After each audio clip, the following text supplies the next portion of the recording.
Yes Music Podcast, episode 201. Geoff Downes on Down Braid Association's Suburban Ghosts. This is John Davison, and you're listening to Yes Music Podcast. Hi, this is Geoff Downes, and you're listening to Yes Music Podcast. Hi, this is Steve Howe, and you're listening to me on the Yes Music Podcast. Have a good time. Listen. Bye. Hi, this is John Anderson. You're listening to the Yes Music Podcast.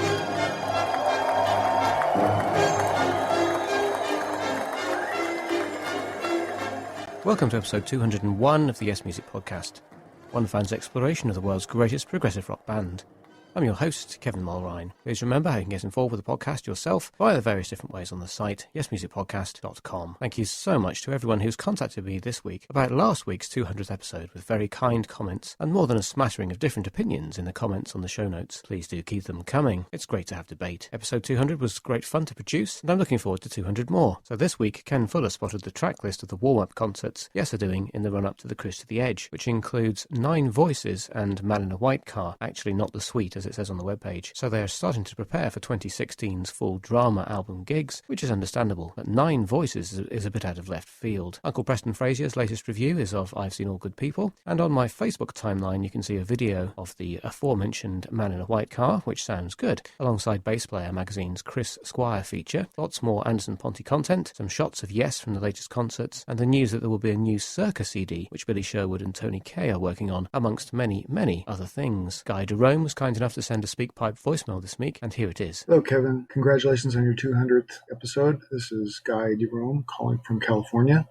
and enjoyed the show, listened to the list, and of course had my own list, which is completely different, as I imagine all of them are, for all different reasons. It's all a personal thing, which ones affect us most, and why, and when we grew up, and everything like that.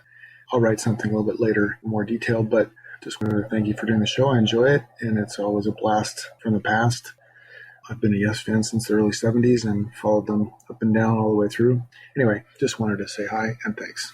Thank you for those kind words, Guy. Mark Anthony Kay has bought a copy of Yes on original vinyl, which he loves. Inspired by this, he sent me a review of it. Here's what he says. Yes, debut album. This week I've decided to review a record that has recently returned to my frequently played list. A week ago I walked into a vinyl record store, and much to my surprise they had a copy of the debut Yes album from the original year. It was a bit expensive, but I knew these were hard to come by, at least where I live. So the purchase was made, and I haven't regretted it. First, the details. The album was released on July 25th, 1969 on Atlantic Records worldwide. It was recorded at Advision and Trident Recording Studios and produced by Paul Clay. Now that's out of the way, let me tell you what I think of this first outing. As a debut album, I think this record is very strong. The production is surprisingly good, but I have a feeling that it has to do with being listened to on vinyl, the medium in which it was intended. Years later, when it was released on the early versions of CDs, I found it showed some flaws in the audio. Digital, after all, can be a very unforgiving format. When the catalogue was remastered, this album was the one that benefited the most. As for the songs themselves, I find them well done, right from the heavy-hitting Beyond and Before to the classic Survival. They are all well thought out and performed. Remember that at this time in the record industry it was normal to sign a band to a multiple album contract and watch the band develop, so to have such a strong first album must have been a good sign for the label, although it's documented that the album didn't sell very well at first. But for me personally, I find this album stronger than Time and a Word. Not by much, but I do find myself putting this album on the turntable more often. This album shows all the factors that will make Yes a true progressive innovator. Chris Squire's signature bass tone, Bill Bruford's jazz-influenced drumming, and John Anderson's soaring vocals are all present here and will be the ingredients that the band develop their sound around. And even though the band do a few cover versions on this album, most notably the Beatles song Every Little Thing, they perform it in their own style. In closing, this album is a very important one to have in your progressive collection, as it marks the beginning of the genre, in my humble opinion. Oh, and if you can, buy it on vinyl. It's much better. 8 out of 10. Point of interest, Anderson is listed as John Anderson with an H on this album, as he is yet to adopt the John without the H spelling at this time. Thank you, Mark, and thank you to everyone who got in touch this week. Links for most of the above are in the show notes.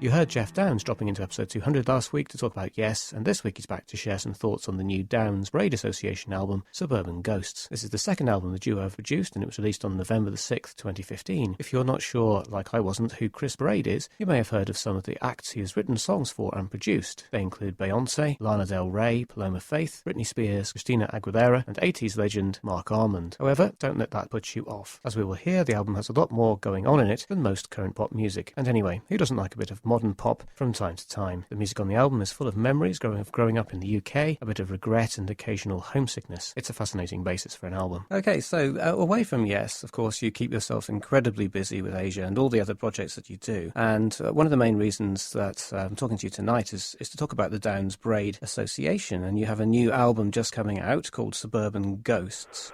Well, it's funny actually because I first met Chris about 5 years ago when we were doing a Buggles Reformation gig, which I think was the first proper gig the Buggles had ever done, and that was for charity about 5 years ago in London. And Chris was actually working with Trevor on a project called The Producers at the time, which I think some people would obviously be familiar with, and he was kind of invited along as a second keyboard player and came to do, because it was not just the Buggles stuff we did a few covers of other members who were involved. And so he was involved in that, and we got talking, and at that stage he was just about to move to the States because he signed up with an American management company and everything. And he said, I'd really like to work with you one day because I'm just a huge Buggles fan, and he just liked the way that the keyboards were put together on the Buggles stuff. So when I went over the following in the new year, and he just moved there, that's when I got recruited into doing the Fly From Here album. Nice. And it was during that time that I was sort of working in the mornings with Chris and then doing the recording on the Fly From Here in the afternoon. So nice. We put that album together really just on the back of me being in LA for that period of that recording. And it kind of worked out really well. I think we got a very good understanding of putting the music together of that first album. And, we've kept in touch ever since. And then at the beginning of this year, I was back over in LA for the NAMM show, and we met up, and he said, have you got any ideas for another album? And I fired him a load of stuff, and it kind of went on from there. So it was a very natural way of working. I mean, he's obviously, people would maybe not know his name that well, but I mean, in terms of the mainstream pop writing business, he's a significant player. He's worked with some of the top people, so he's interesting to work with because he has a love of bands like Yes and Genesis and that kind of thing. So he's not sort of just a pop guy, Yeah. So I've listened to the album quite a few times now, and I've really enjoyed it. It's somewhat autobiographical, isn't it? I understand that you both have a connection of Cheshire in the UK. Yeah, and that's right. And some aspects of it are quite sort of melancholy, and you can hear some regret in there. Was that all deliberate? Yeah, I mean that's a fair observation. It's certainly slightly dark, and I think that there is always. With Chris being over in the States for the last 5 years, there's probably aspects of being in being in Britain that he misses. And that's hence the Dreaming of England track, and the whole thing about the people that you left behind. And I think Suburban Ghosts is really about that. Is that it's about our upbringing. I mean, I'm 20 years senior to Chris, but we both grew up in that sort of suburban, in the Manchester hinterland, that sort of area where, coming from middle class families, and we kind of, almost had a similar kind of upbringing in the same area. And, there's quite a few references to the kind of relationships that you had there, and, people you were at school with, and then I think both Chris's and my path are very similar in that, we both moved to London and, got in the music scene there and kind of left all that behind, and then, he went to LA and I kind of traveled the world all the time. So we've kind of followed a similar path in that respect. And so those memories from the childhood and growing up in that environment are still kind of there. And so these songs and a lot of the lyrics are very reflective. about that life that we grew up in.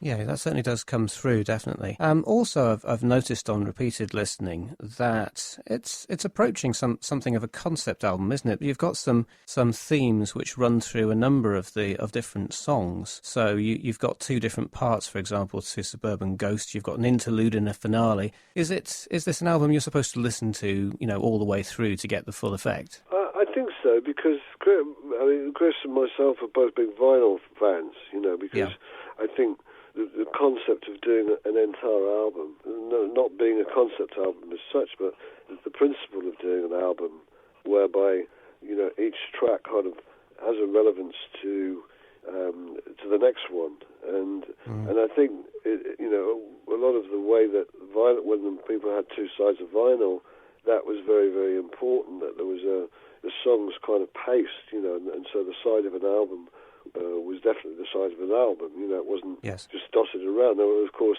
the way things have gone down in the digital age is that people just cherry pick one track and that's it, know. And so we were very much conscious of wanting to make it as an album as such. As I said, it's not necessarily a concept album, but it's a principle of being an entire album. Now, I've often had conversations with Chris about things like this, Chris Squire, that is, and he'd always say that between each track it was very, very important that you had the relevant key relationship, so that so that when they put albums together, the earlier Yes albums, they're very conscious of maybe going up a key for the next track and that kind of thing, so that you had this concept of it being very lifting you up, and then the correlation of these keys was very, very important. And so I kind of borrowed a bit of that experience and threw it on Chris and Chris Braid, and he kind of raised he raised the bar on that one, because if you listen to the album quite closely, you will hear some of the sequences and the harmonic passages sort of get repeated with another melody, but they've moved a key and they've changed. And I think it's a kind of method of working that he's developed in his very acute sort of commercial writing, that there are you kind of have ways of dishing up the same thing but in a different way, and so you've got a familiarity constantly going through the themes. Yeah, that's fascinating, because I knew something was going on, but I wasn't quite sure what it was. Yeah, because it's funny, because you will hear a sequence and then you will hear it just come back in a different key, but it increases the interest and momentum, and yet there's a familiarity there. So it's actually an extremely good trick. If anyone's listening and wants to know how to write a song, we'll work on that principle. That's great. There are several different feels to some of the different tracks. There's an 80s feel, there's obviously a keyboards feel, but you've also got real instruments very much in there. And you've already mentioned the track Thinking of England, and it's actually one of my favourites on the album. Dreaming of England, yeah. Atmospheric, really lovely track, but also features a couple of famous collaborators. Yeah, that's right. Yeah. We got Lee Pomeroy to do some parts on it, who's got a respectable pedigree in the prog rock game.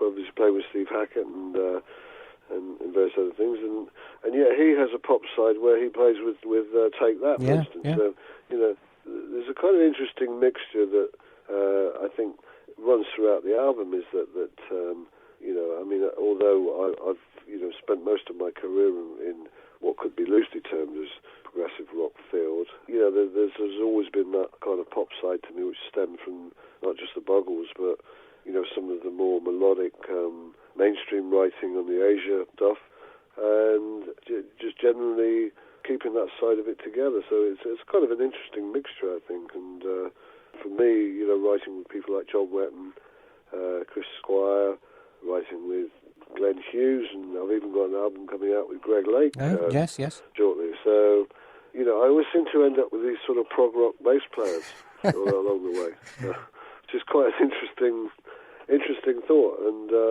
so writing with Chris is like a bit different, because he's a keyboard player as well. So it's really the first time I've ever done any serious writing with a keyboard player. Right, and also Dave Gregory on that track, X of XTC. Yeah, well, I think that when Chris was growing up, these are the kind of people that he was really into, you know. Yeah. And I know he's a big XTC fan, and a lot of the stuff like, you know, Echo and the Bunnymen and Yes. orchestral manoeuvres, and I think the very first, he said one of the first albums he bought was actually the Buggles. So Right. it was very much that era, you know, around that era when kind of post-punk and, you know, keyboards were starting to come out into the music quite a lot more, and I think that there's definitely a nod back to that era and the stuff that Chris and myself are doing, but there's also, I think, you know, a lot of modern ideas and modern production techniques that come into play as well. Yes, that's right. Now, you've done 2 albums. Any plans for DBA, or does it just come about sort of naturally? I think that we'll probably, you know, we're not in the game of trying to sell millions of records. I think that it doesn't really work like that anymore anyway. But we just make the music because we like to do it, and I think that hopefully other people will like it and they'll get off on it. And certainly the first album, you know, I even had a lot of the Yes fans coming up to me and saying, you know, I really love that album. That was fantastic, you know. And so I hope they'll still be with me on this one. I hope they still enjoy it. And I hope that, you know, it will spread out to a lot more people because we made it out of love and we enjoyed doing it. And I think that it's kind of a very, very honest project that we put together here. That's great. Well, we're going to do our little bit to spread the news of DBA by giving away 2 copies of the album on the Yes Music podcast. So I was wondering if you had a question you might like to pose for the competition. Yeah, I'll put one right back into the old school, and if anyone can name both the names of the 2 Buggles albums, the first Buggles albums. That's great. Well, thank you very much indeed for your time again, Geoff. It's been fantastic to speak to you. I wish you all the best with DBA and also with all the Yes activities coming up. Okay, thanks, Kevin. So, as you've heard, I have 2 copies of Suburban Ghosts to give away. If you'd like one, please send your answers to Geoff's question to me on show@yesmusicpodcast.com. I will choose 2 entries at random, like I did with the Anderson Ponty Band giveaway. The deadline is 19th of November 2015, so I can reveal the winners on next week's show. Good luck. I've heard all Yes Music podcasts every week. I love to hear what Kevin says. I've heard all Yes Music podcasts every week. I love to hear what Kevin says. So that's just about all the time I have this week, so thanks for listening once again. I'll be back next week, but in the meantime, please do get involved by subscribing to the podcast via your podcatcher or web service of choice at yesmusicpodcast.com, and do let me know if you can't find the Yes Music Podcast where you'd like to listen. You can leave a comment on the blog, send a tweet or direct message to Yes Music Podcast on Twitter, send an email to show@yesmusicpodcast.com, or follow Yes Music Podcast on Instagram. Upload an audio file or record a voice message via the buttons on the site, or follow me on Facebook. So until next week, just remember, whatever your progressive rock question, the answer is yes.